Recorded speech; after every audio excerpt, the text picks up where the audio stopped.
Thank you, Daiwei, for this inspiring talk. And now it's my pleasure to introduce Dr. Nate Gemelke, co-founder and chief technology officer at QuERA. Thank you. Right. So thank you to the organizers. This is an amazing event. As I was sitting here listening to Will talk and to Daiwei, I realized that the company that I helped found and one of the sponsors of the event is equally old to this QuERA itself. And it made me realize that this is really actually a unique moment in time and room that we have together. And I just want to capture it as a memorial. So if you could, raise your hand if you have a PhD in physics or computer science. And please leave your hand raised.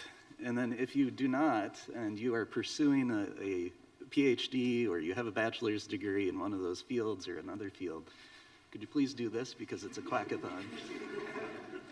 And please keep doing that. I'm kind of enjoying this. And now if you're Peter Shor and you started us all on this amazing journey using quantum computers, can you do this?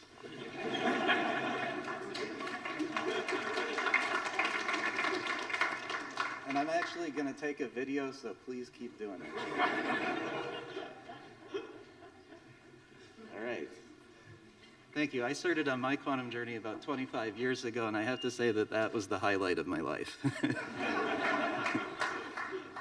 All right, so I do want to keep us on schedule and maybe even catch up on schedule, so I may not go through all of the slides I have today. But I do want to introduce the company that I love, that has been the passion of mine for the last 4 or 5 years, QuERA Computing. And so our mission at QuERA Computing, you know, is very similar to other people's missions. Maybe we put a different bent on it, but we want to accelerate global innovation by building useful, scalable, and even fault-tolerant quantum computers. So, you know, we are some distance along this journey, just like iQuHACK, just like all of the other quantum computing companies. But we are now about 50 people across town in Boston. And, you know, we think that we have a clear path to the holy grail of quantum computing. And others have touched on this today. I don't need to explain what it is, but that's large-scale, even error-corrected quantum computing devices.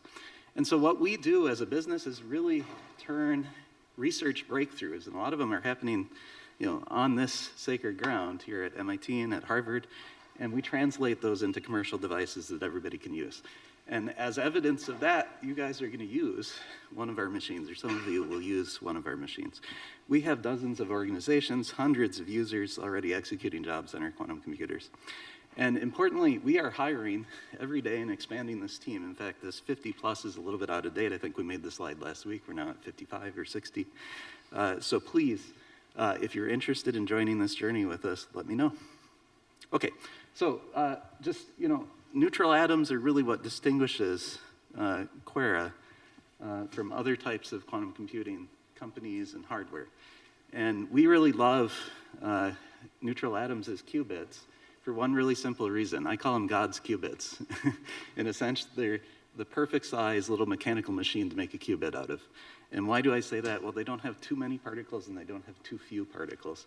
Every atom that we pick out is exactly the same, and that allows us to do very high fidelity kinds of manipulations with that quantum information. And one of those is illustrated on the left of this screen.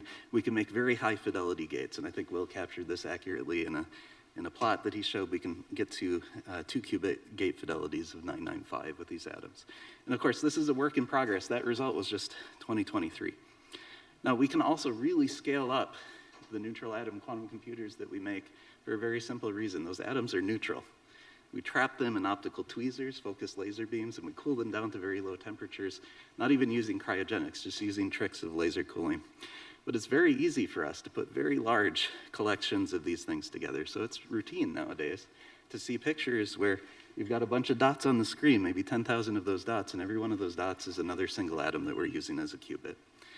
And in fact, we can control these things in very, very sophisticated ways. And one of the big breakthroughs that we had is that we can actually make geometries, architectures of processors that really take advantage of the fact that we can basically put those atoms anywhere we like to just by moving around the laser light that traps them. And so that allows us to make different kinds of computers. And if this classical computer works, then I can even get a movie here. of different arrangements of atoms in our processors, and we can even make 2 different kinds of processors. The one that you'll be able to use during this QuACK-a-thon is an analog mode processor. And basically what you're doing is you're programming that processor by defining the geometry of where you put the qubits. When they're close together, they interact. When they're far apart, they don't. But we can also do things like gate-based computing. And now that we've discovered how to move the atoms around dynamically in our processors, we can even do universal gate-based quantum computing as well. Now, of course, this is a QuACK-a-thon. You want to play with these things, see what you can do. Every time you have a new technology, the first thing that you should do is spell out hello world. We're spelling it out with single atoms, right? Every one of those dots is, well, it's not actually a single atom. It's many atoms up on a screen that we're projecting light onto. But those began their lives as single atoms that were scattering photons.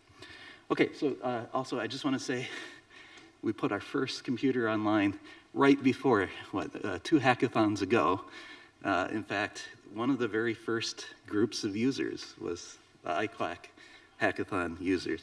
Well, I'm happy to say that we are also now at the first birthday of our machine that's online, Aquila, and you guys will be using this to do some of the challenges. Okay, so what can you do with these things? Because we are a little bit short on time, I won't walk through all of these things, but these are very scalable processors, and you can program them with geometry, which makes them very, very good for specific kinds of problems. A lot of those are in the science domain. So the ones on the left here, you'll see the 3 on the left are all kind of high science, kind of physicsy kinds of goals.